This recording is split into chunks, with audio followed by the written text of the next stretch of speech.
श्रीमद् भागवत गीता दूसरा अध्याय। संजय ने कहा, हे धृतराष्ट्र, तब श्री कृष्ण व्याकुलचित अर्जुन से बोले, हे अर्जुन, अनर्थ के सेवन करने योग्य अपयश कारक मोह इस समय तुम्हारे मन में कहाँ से आया? तुम कायर मत बनो, यह शोभा नहीं देता। तुम हृदय की दुर्बलता को त्याग कर युद्ध के निमित्त खड़े हो जाओ। अर्जुन ने कहा, हे मधुसूदन, मैं रण में पूज्य भीष्म और द्रोणाचार्य के ऊपर बाण प्रहार कर कैसे युद्ध करूं? गुरुजनों को मारकर उनके रक्त से सने भोगों को कैसे भोगूंगा? हम नहीं जानते कि संग्राम में हम दोनों में से कौन जीतेगा। यदि हम जान भी लें तो जिनको मार करके हम जीवित रहना नहीं चाहते, वही धृतराष्ट्र के पुत्र हमारे सामने प्रस्तुत हैं। मैं आपसे पूछता हूँ, जिससे निश्चय करके मेरा भला हो वह मुझे समझा कर कहिए, क्योंकि मैं आपका शिष्य हूँ। मुझे शिक्षा दीजिए, मुझे पृथ्वी। श्री कृष्ण ने यह वचन कहे, हे अर्जुन, जिसके लिए शोक नहीं करना चाहिए तो उसके लिए शोक करता है, और पंडितों से वचन तो कहता है, परंतु पंडित लोग न मरों का शोक करते हैं न जीवितों का। यह बात असंभव है। मैं पहले ना था, तुम ना थे, और ना ये राजा भी थे, और इसके बाद भी नहीं रहेंगे। जैसे देहधारियों की इस देह की लड़कपन, जवानी, बुढ़ापा यह अवस्था होती है, वैसे ही मृत्यु के बाद दूसरी देह की भी होती है। इसलिए पंडित लोग मोक्ष को प्राप्त नहीं होते हैं। हे नर श्रेष्ठ, सुख दुख को समान मानने वाले जिस वीर पुरुष को यह ब्रह्म पदार्थ कलेश नहीं देते, वह मोक्ष पाने का अधिकारी है। असत वस्तु का तो अस्तित्व नहीं है और सम का अभाव नहीं है। इस प्रकार इन दोनों को ही तत्वज्ञानी पुरुषों ने देखा है। जिससे सारा संसार व्यापक है, उसको अविनाशी जानो, क्योंकि इस नाश रहित आत्मा का विनाश करने में कोई समर्थ नहीं है। अतएव ए भारत, तुम युद्ध करो। जो पुरुष इस आत्मा को मारने वाला तथा जो मरने वाला मानते हैं, वह दोनों ही ज्ञानी नहीं है, क्योंकि यह आत्मा न मरती है न मारती है। आत्मा न कभी जन्मती है और न कभी मृत्यु को प्राप्त होती है। नष्ट होने पर भी वह नाश को प्राप्त नहीं होती। जो पुरुष इस आत्मा को नित्य अविनाशी, निर्विकार और अजन्मा जानता है, वह किसको घात करवाएगा और किसको मारेगा। जिस प्रकार मनुष्य पुराने वस्त्र को फेंक कर नए वस्त्र ग्रहण करता है, उसी प्रकार आत्मा पुरानी देह छोड़कर नई देह धारण करती है। आत्मा को शस्त्र नहीं काट सकते हैं, अग्नि नहीं जला सकती, जल भिगो नहीं सकता। यह अविनाशी, सर्वव्यापी, स्थिर, अचल और सनातन है। यह इंद्रियों से जानी नहीं जा सकती, यह कल्पना से भी परे है। इसलिए ऐसा जानते हुए तुम्हें शोक करना उचित नहीं। हे महाबाहु, यदि तुम इस आत्मा को नित्य जन्म लेने और नित्य मरने वाला मानते हो, तो भी तुमको शोक नहीं करना चाहिए, क्योंकि जो जन्मा है उसकी मृत्यु, और जिसकी मृत्यु हुई है उसका जन्म निश्चय है। अतएव जो बात अनिवार्य है उसके लिए सोच करना व्यर्थ है। जन्म लेने से पहले क्या था, किसी को मालूम नहीं। फिर मरने के बाद क्या होगा, कोई नहीं जानता। ऐसी दशा में किस बात का सोच करना तुमको उचित है? इस कारण सब प्राणियों के विषय में तुमको सोच करना उचित नहीं है। अपने धर्म को भी सोचकर तुमको घबराना उचित नहीं है, क्योंकि क्षत्रिय को धर्म पूर्वक युद्ध करने से और कुछ भला करने वाला नहीं है। हे पार्थ, बिना इच्छा किए स्वर्ग का द्वार रूप यह युद्ध तुमको स्वतः प्राप्त हुआ है। यदि तुम अपने धर्म के अनुसार इस संग्राम को ना करोगे तो अपना धर्म और बढ़ाई खो बैठोगे। सब लोग सदा तुम्हारी अपकीर्ति करेंगे, और प्रतिष्ठा वाले पुरुषों के लिए अपयश का होना मृत्यु से भी बढ़कर है। यह महारथी समझेंगे कि अर्जुन डर कर संग्राम से हट गया, और अब तक जो लोग तुम्हारा मान करते थे वह अपयश करने लगेंगे।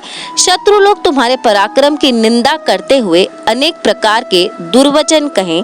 इससे बढ़कर दुख तुमको और क्या होगा। यदि तुम युद्ध में नष्ट हो गए तो स्वर्ग का सुख भोगोगे, और जीतने पर पृथ्वी तल पर राज्य करोगे। इसलिए युद्ध के निमित्त दृढ़ प्रतिज्ञ होकर खड़े हो जाओ। सुख दुख, लाभ हानि, जय पराजय, इनको समान समझकर लड़ने के लिए तैयार हो। ऐसा करने से तुम पाप को प्राप्त नहीं होगे। हे पार्थ, यह ज्ञान उपदेश ज्ञान योग के विषय में तुमसे कहा गया। अब निष्काम कर्म योग के विषय में सुन।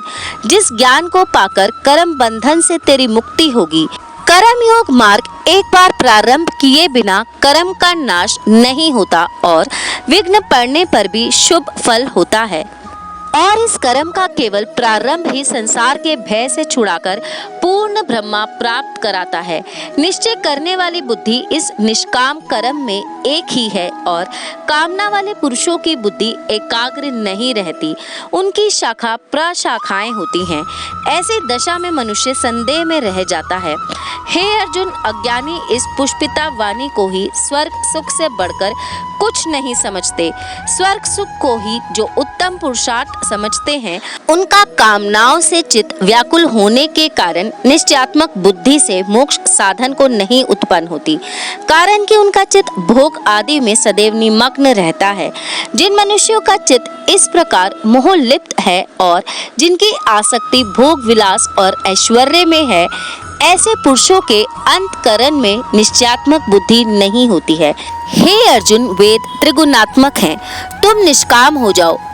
सुख दुख को समान जानकर नित्य योगक्षेम आदि स्वार्थों में ना पड़कर धीरजवान और आत्मनिष्ठ हो। जैसे छोटे छोटे अनेक जलाशयों में मनुष्य का कार्य सिद्ध नहीं होता है, बड़े जलाशयों से वे सब प्रयोजन अनायास ही सिद्ध होते हैं, उसी तरह संपूर्ण वेदों में कहा हुआ काम कर्मों का फल ब्रह्मा में भक्ति रखने वाले मनुष्यों को सहज में ही प्राप्त होता है। अपने आप में ही वह प्रसन्न रहता है, उसको निश्चल बुद्धि कहते हैं। दुख में किसके मन को खेद नहीं होता और सुख में किसको आसक्ति नहीं होती और प्रीति भय क्रोध जिसके जाते रहते हैं, वह महात्मा स्थिर बुद्धि वाला मुनि कहलाता है। जो शुभ पदार्थ प्राप्त होने से हर्ष नहीं करता, अशुभ से अप्रसन्न नहीं होता, उसी की स्थिर बुद्धि जाननी चाहिए। और कछुआ जैसे अपने अंगों को सिकोड़ लेता है, उसी तरह जो पुरुष अपनी इंद्रियों को विषय से हटाता है, उसी की बुद्धि स्थिर जाननी चाहिए। निराहारी पुरुष के विषय में घट जाते हैं, परंतु विषयों में जिसकी चाह बनी रहती है, पर ब्रह्मा का अनुभव होने पर चाह भी घट जाती है। हे अर्जुन, मोक्ष में प्रत्यक्ष करने वाले विद्वान व्यक्ति को भी प्रबल इंद्रिय बलात्कार से उसके मन को जीत लेती है। इसलिए सब इंद्रियों को विषयों से रोक मेरे विषय में तत्पर हो जा। जिसने इंद्रियों को वश में कर लिया है, उसी की बुद्धि निश्चल है। जो पुरुष विषयों के ध्यान में रहता है, उसकी प्राप्ति हो जाती है। प्राप्ति होने से कामना होती है, इच्छा के पूर्ण ना होने से क्रोध की उत्पत्ति होती है, क्रोध से अविवेक होता है और अविवेक से स्मरण शक्ति नष्ट हो जाती है। स्मरण शक्ति के नाश होने से बुद्धि क्षय होती है। जिसकी बुद्धि का नाश हुआ, वह विनाश को प्राप्त होता है। जो पुरुष राग द्वेष से रहित हो, अपने मन को वश में रखता है, वह शांति को प्राप्त होता है। शांति मिलने पर सब दुखों का नाश हो जाता है। प्रसन्नचित्त वाले की बुद्धि निश्चल होती है। जो पुरुष योग युक्त नहीं है, उसकी निश्चल बुद्धि उत्पन्न नहीं होती। ईश्वर में भावना नहीं होती। भावना ना होने से शांति प्राप्त नहीं होती। अशांत को सुख कहाँ से मिलेगा? जैसे वायु नाव को जल में खींच ले जाती है, उसी प्रकार इंद्रियां उस पुरुष की बुद्धि का नाश कर देती हैं, जिसका मन विषय सिद्धि से इंद्रियों के पीछे लग जाता है। इस कारण हे महाबाहु, जिसने इंद्रियों को विषयों से सर्वतः रोक रखा है, उसकी बुद्धि स्थिर है। जो सब प्राणियों की रात है, उसमें संयमी जागता रहता है और प्राणी मात्र जिस समय जागते हैं, मुनिजनों की वह रात्रि है। जल से भरे समुद्र में और नदियों का जल भरने पर भी वह अपनी मर्यादा पर रहता है। उसी प्रकार जिस पुरुष में इच्छा के ना रहने पर भी सब विषय भोग प्रवेश करते हैं, उसी को शांति मिलती है। विषयों की इच्छा करने वाले को शांति नहीं मिलती। जो सब कामनाओं को छोड़कर तथा इच्छा रहित विचरता है और ममता अहंकार जिसमें नहीं है, वह शांति को प्राप्त होता है। हे पार्थ, ब्रह्मा स्थिति यही है। ऐसी स्थिति मिल जाने पर प्राणी फिर मोह में नहीं फंसता और अंत समय में निर्वाण ब्रह्मा को प्राप्त होता है। श्रीमद् भागवत गीता 2 अध्याय समाप्त।